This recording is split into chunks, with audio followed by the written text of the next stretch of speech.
अस्सलामुअलैकुम दोस्तों और साथियों, उम्मीद है आप लोग खैरियत से होंगे।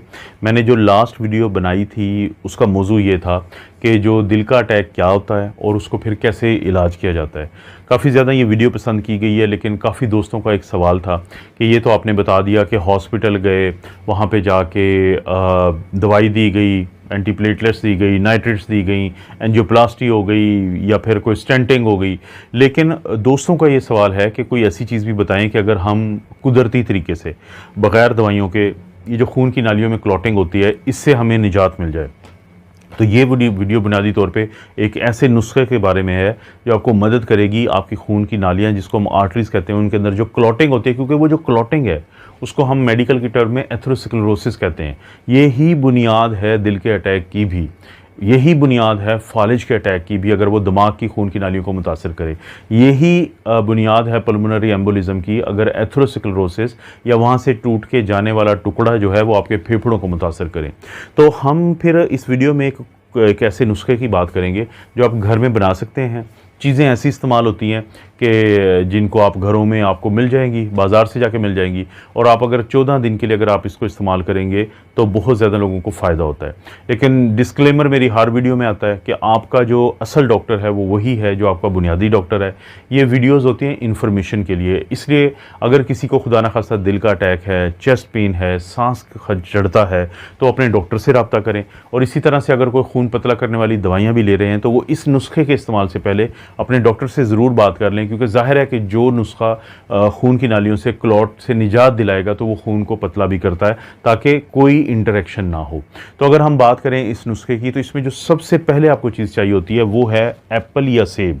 अब ये जो एप्पल होता है यानी जो सेब है, इसकी वजह क्या है, ये क्यों चाहिए हमें? पहले तो बात है, एक हमें सेब चाहिए और एप्पल इसलिए चाहिए होता है कि इसमें होते हैं पॉलीफिनोल्स, जो कि बुनियादी तौर पे आपकी जो खून की नालियों की सख्ती होती है, हार्डनिंग ऑफ द आर्टरीज, जिसको हम आर्टीरियोस्क्लेरोसिस भी कहते हैं। यानी एक तो थी ना एथेरोस्क्लेरोसिस कि क्लॉट बनने का अमल, लेकिन क्लॉट उन नालियों में ज़्यादा बनता है जिनमें आर्टीरियोस्क्लेरोसिस होता है, तो उसको कम करता है।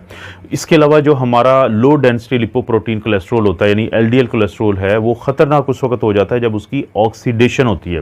तो ऑक्सीडाइज्ड एलडीएल को ये कम करता है। तो आपको एक सेब चाहिए और कोशिश ये करें कि उसको छोटे छोटे टुकड़े कर लें, लेकिन छिलके समेत, क्योंकि इसके छिलके में ही असल तासीर होती है। आपने इसका छिलका नहीं उतारना, ये पहली चीज़ चाहिए। दूसरा, आपको लहसुन चाहिए। एक जो क्लोव होती है, ये जो आप देख भी रहे हैं, तो ये होता है लहसुन या गार्लिक, ये आपको एक चाहिए, इसलिए कि ये क्या करता है, ये आपके खून की नालियों में जो प्लाक बनता है यानी एथेरोमा या एथेरोस्क्लेरोसिस बनता है, तो उसको एक तो रोकता है। इसके अलावा जो प्लेटलेट फिर साथ साथ इसके जुड़ जाती हैं क्लॉट प्लाक के साथ यानी प्लेटलेट एग्रीगेशन, उसको रोकता है। इसी तरह से फिर ये आखिर में जो क्लॉट बनने का अमल है उसको कम करता है।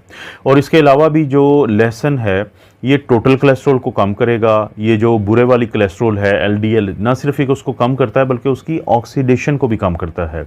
और इसके साथ साथ जो अच्छे वाली कोलेस्ट्रॉल है यानी एचडीएल या हाई डेंसिटी लिपोप्रोटीन, उसको बढ़ाता है और ब्लड प्रेशर को भी कम करता है और खून की नालियों को डायलेट करता है या खोलता है। यानी ये इसका किरदार है। और चाहिए कितना हमें, बनाने का तरीका मैं बिल्कुल आखिर में बता दूंगा, बस आप नोट करते जाएंगे कितना चाहिए होता है। तो एक क्लोव या एक ये जो चाहिए होती है, ये जो आप देख रहे हैं।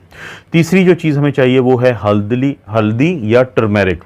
अब जो हल्दी होती है इसका भी आपने एक छोटा सा टुकड़ा ले लेना है। इसके अंदर एक चीज़ होती है जिसको हम कहते हैं क्यूरक्यूमिन। अब ये जो क्यूरक्यूमिन नामी जुज़ होता है, एलिमेंट होता है, यही सब कुछ है हल्दी के अंदर। ये एक एंटीऑक्सीडेंट है, एक एंटी इन्फ्लेमेटरी है। ये आमतौर पे जो हमारे जिस्म के अंदर एक अमल होता है जिसको हम ऑक्सीडेटिव स्ट्रेस कहते हैं, जिसकी वजह से बहुत मसाइल जन्म लेते हैं, तो उसको कम करता है। और आमतौर पर जो हमारे जिस्म के अंदर फैट होती है इकट्ठी, उसको डिज़ोल्व करता है और मोटापे को कम करता है। और इसी तरह से खून की नालियां जो होती हैं उनको रिलैक्स करता है और ब्लड प्रेशर को भी कम करता है। तो ये इसका अहम किरदार है, ताकि हमें पता हो कि जब हम जो भी चीज़ बना रहे हैं उसमें हर चीज़ का क्या किरदार है। चौथे नंबर पे जो हमें चीज़ चाहिए वो है ऑलिव ऑयल या जैतून का तेल। वो भी आपने 1 टीस्पूनफुल यानी एक जो छोटा चाय का चम्मच होता है वो आपको चाहिए, चाय का चम्मच। और ये भी इसका क्या किरदार है कि इसके अंदर मोनो और पॉली अनसैचुरेटेड यानी अच्छे वाले फैट्स होते हैं, जो जिनकी वजह से फिर बुरे वाला कोलेस्ट्रॉल यानी एलडीएल कम हो जाएगा और जो अच्छे वाला कोलेस्ट्रॉल है यानी एचडीएल वो बढ़ जाएगा। 5वें नंबर पे आता है फिर काली मिर्च, जिसको हम ब्लैक पेपर चाहिए। ये क्यों चाहिए? ये बुनियादी तौर पे आप एक चुटकी ले लें, इसलिए कि इसके अंदर एक पेपरिन नामी एक जुज़्व होता है जो कि एक अच्छा एंटीऑक्सीडेंट है, फ्री रेडिकल्स को हमारे जिस्म में कम करता है और फ्री रेडिकल्स की वजह से होने वाला जो नुकसान है उसको भी कम करता है। और इसी तरह से जो हमने हल्दी का इस्तेमाल किया था, टर्मेरिक का इस्तेमाल किया था, और उसके अंदर मैंने बताया था कि क्यूरक्यूमिन होता है, तो उसका जिस्म में हिस्सा बनना या एब्जॉर्प्शन को भी ये बेहतर कर देता है। 6ठे नंबर पर जो हमें चीज़ चाहिए वो है लाल मिर्च, और सूखी हुई हमें एक साबित चाहिए। और ये क्या करती है कि ये एक तो खून की सर्कुलेशन को बेहतर करती है और हमारे खून की नालियों की में जो कुव्वत होती है, स्ट्रेंथ होती है, उसको बढ़ाती है, और प्लाक जो बनता है खून की नालियों में उसको भी कम करती है और ब्लड प्रेशर को भी कम करती है। तो ये इसका किरदार है। और 7वें नंबर पे जो आखिरी चीज़ हमें चाहिए वो है एक आधा लीमू ले लें, उसको निचोड़ना है आपने। और ये क्या करता है लीमू कि ये आपके खून को साफ़ करता है, ये लिवर को डिटॉक्सीफाई करता है, यानी उसको ख़तरनाक अज्जा से पाक करता है, आपकी जो खून के अंदर अल्कलाइन है उसको बढ़ा देता है, यानी तेज़ाबियत को कम करता है।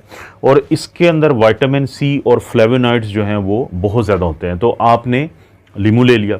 अब ये आपने जो टोटल चीज़ें ली हैं, इनके साथ आपने क्या करना है कि आधा गिलास आप पानी का लें, बाकी ये तमाम चीज़ें लें, इनको आप एक ब्लेंडर में डाल दें।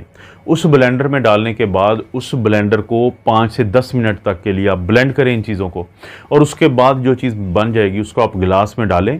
और सुबह के वक्त नाश्ते से पहले भी ले सकते हैं और नाश्ते के बाद भी ले सकते हैं। और उसके बाद हम कहते ये हैं कि आप कोशिश करें कि 7 दिन के लिए लें, दरमियान में 7 दिन का वक्फा डालें और फिर 7 दिन के लिए लें। तो 14 दिन में आपको अगर आपका डॉक्टर इसकी इजाज़त दे देता है तो 14 दिन में इसकी अफादियत सामने आ जाएगी। बहुत सारे लोग इसको 14 दिन लेते हैं सिर्फ, और बहुत सारे लोग इसको इसी तरह रिपीट करते जाते हैं 3-4 महीने के लिए, और आहिस्ता आहिस्ता उनको इस चीज़ का फ़ायदा नज़र आता है।